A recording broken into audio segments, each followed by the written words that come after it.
Quand Mia a rencontré Sarah durant leur première semaine à l'université, c'était comme une évidence. Le campus animé, rempli de visages inconnus et du bourdonnement des nouveaux départs, était écrasant pour Mia, qui avait tendance à être plus réservée. Elle était assise seule au café du campus, sirotant son café et essayant de se perdre dans un livre, quand Sarah s'est approchée d'elle avec un sourire chaleureux et lui a demandé si elle pouvait se joindre à elle. Sarah était tout ce que Mia n'était pas, confiante, extravertie et n'ayant pas peur de dire ce qu'elle pensait. Là où Mia était calme et réfléchie, Sarah était vive et pleine d'énergie, avec un charme qui a immédiatement mis Mia à l'aise.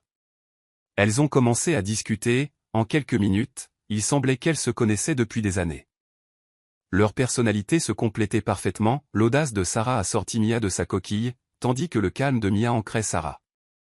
Elle riait facilement, partageant des histoires sur leur ville natale, leur famille et les rêves qui les avaient menés à l'université. Au fil des semaines et des mois, Mia et Sarah sont devenues inséparables. Elles étudiaient ensemble, exploraient la ville ensemble et passaient d'innombrables nuits à parler de tout, de leurs objectifs et de leurs peurs aux pensées les plus aléatoires et triviales. Mia ne s'était jamais sentie aussi proche de quelqu'un auparavant. Avec Sarah, elle sentait qu'elle pouvait être elle-même, sans crainte de jugement ou d'incompréhension. Pour Mia, leur amitié est devenue une pierre angulaire de sa vie, une source de joie et de stabilité au milieu des pressions de l'université. Elle croyait que leur lien était quelque chose de rare et de magnifique, une amitié qui durerait toute une vie.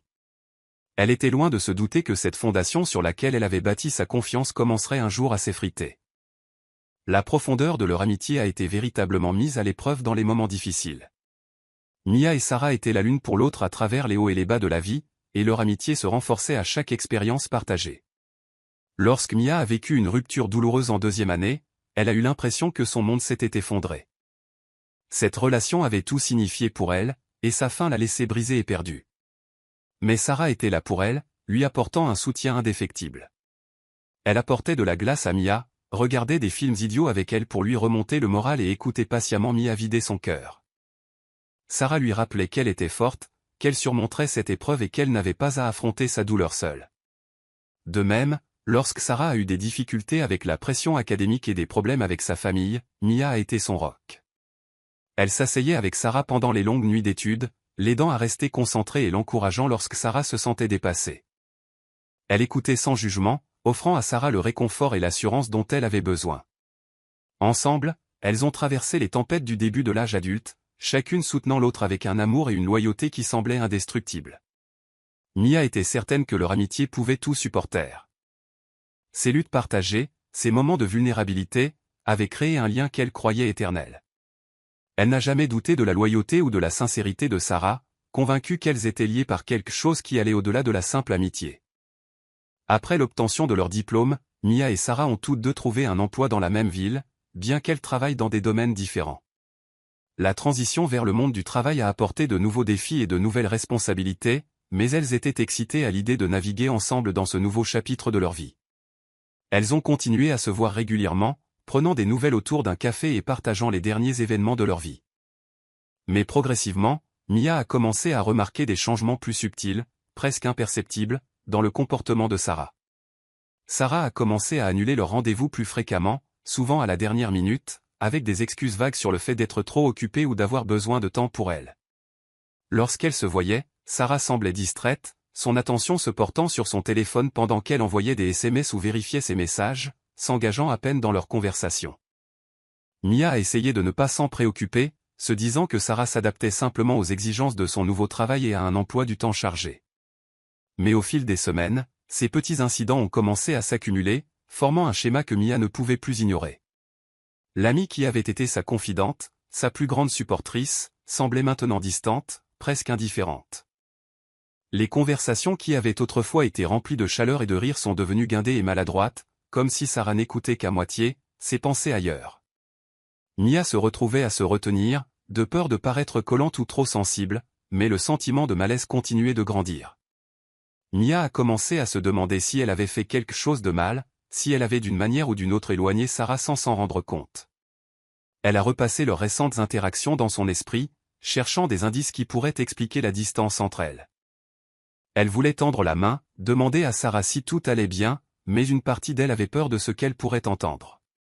Un soir, alors que Mia parcourait les réseaux sociaux, elle est tombée sur une photo de Sarah à une fête, entourée d'amis communs. Ils souriaient tous, riaient et trinquaient, un moment parfait de joie et de camaraderie. Mia a ressenti une pointe de tristesse en réalisant qu'elle n'avait pas été invitée. En continuant à faire défiler, elle a vu plus de photos, des brunchs, des excursions, des rassemblements, tous mettant en scène Sarah avec des gens qu'elle connaissait toutes les deux, mais sans Mia. Chaque photo était un rappel de la proximité qu'elle avait autrefois partagée avec Sarah, une proximité qui semblait maintenant un lointain souvenir. Mia a essayé de l'ignorer, se disant que c'était juste un malentendu, que peut-être Sarah avait simplement oublié de l'inviter. Mais à mesure que d'autres événements se déroulaient sans elle, il devenait plus difficile d'ignorer le schéma. Elle se sentait mise à l'écart, comme si elle n'était plus une partie importante de la vie de Sarah.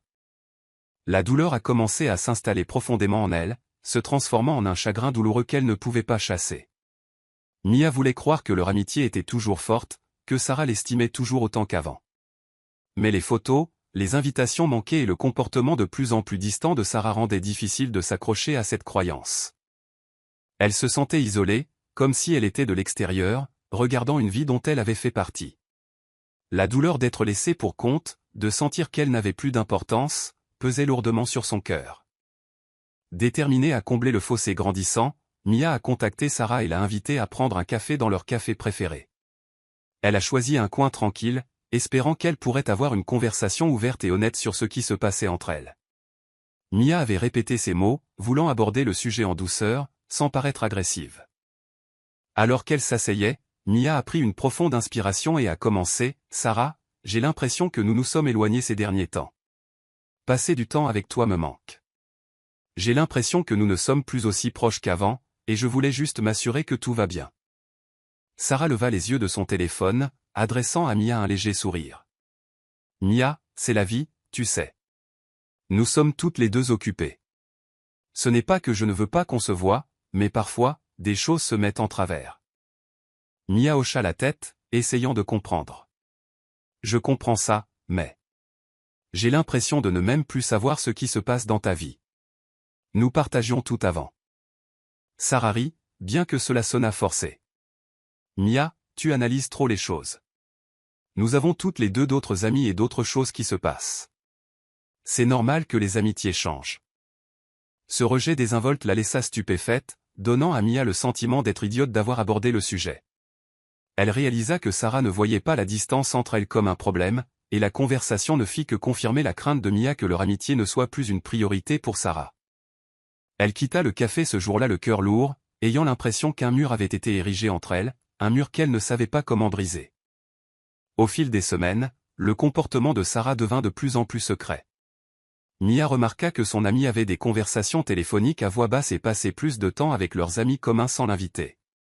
Chaque événement manqué était comme un coup porté à l'estime de soi de Mia, la laissant se sentir plus isolée de jour en jour. Mia se retrouva à tout remettre en question, se demandant si elle était simplement paranoïaque. Elle ne pouvait se défaire du sentiment que quelque chose n'allait pas, mais elle ne savait pas comment y faire face sans risquer de s'aliéner davantage. Au fond d'elle, elle voulait croire que Sarah ne lui ferait jamais de mal intentionnellement, que leur amitié était toujours authentique.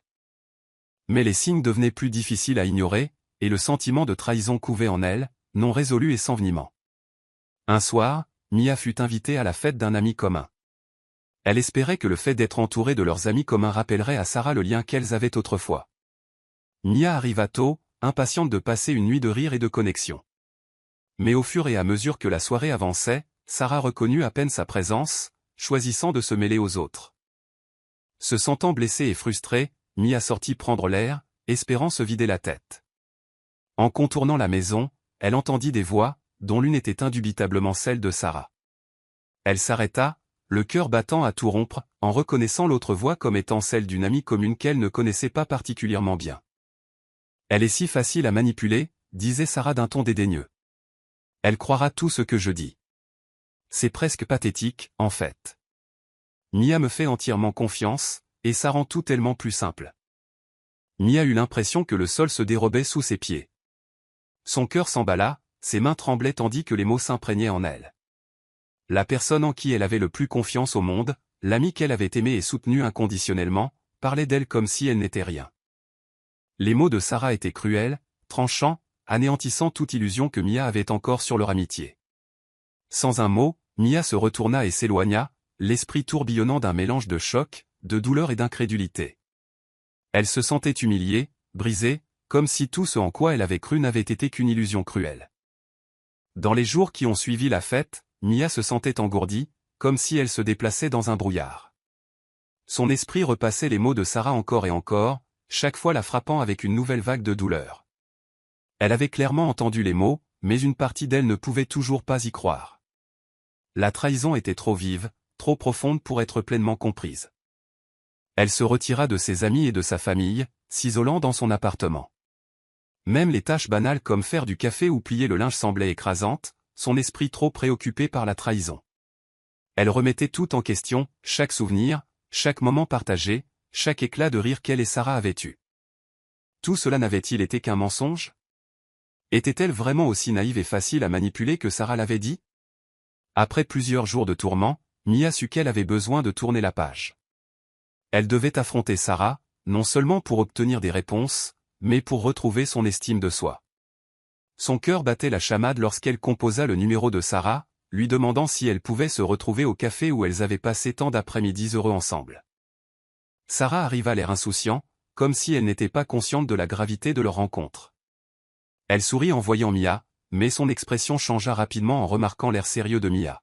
« Sarah, commença Mia, la voix tremblante mais ferme. J'ai besoin de comprendre pourquoi tu as dit ces choses sur moi. Je t'ai entendu à la fête. Tu m'as traité de pathétique et tu as dit que j'étais facile à manipuler.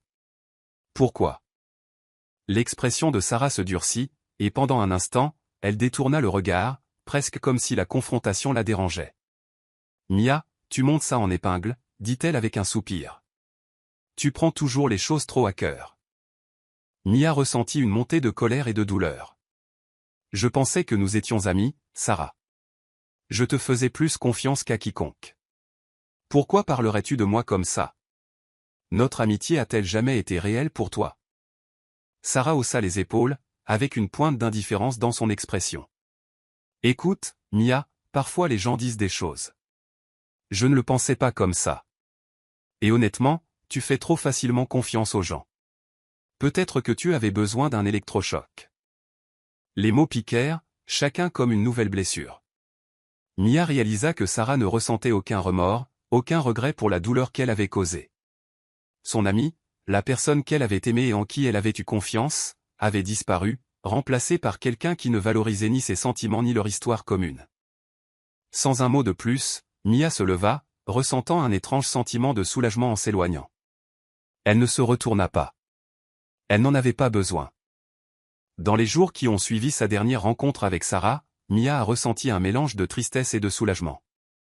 L'amitié qu'elle avait chérie était terminée, mais pour la première fois depuis des semaines, elle se sentait libre de la confusion, de la trahison et du questionnement constant de sa valeur.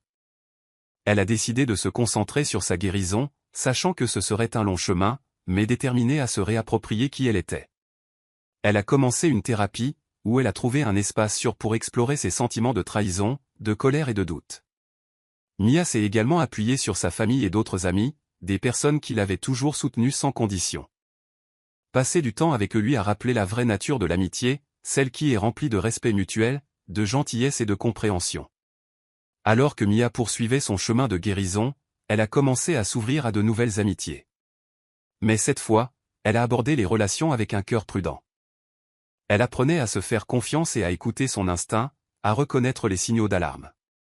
Elle a rejoint un groupe artistique local, où elle a rencontré des gens qui partageaient son amour pour la créativité et l'expression.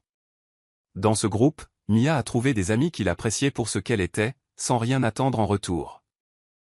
Les amitiés étaient authentiques, remplies de rire, d'intérêts communs et d'une compréhension née du respect mutuel.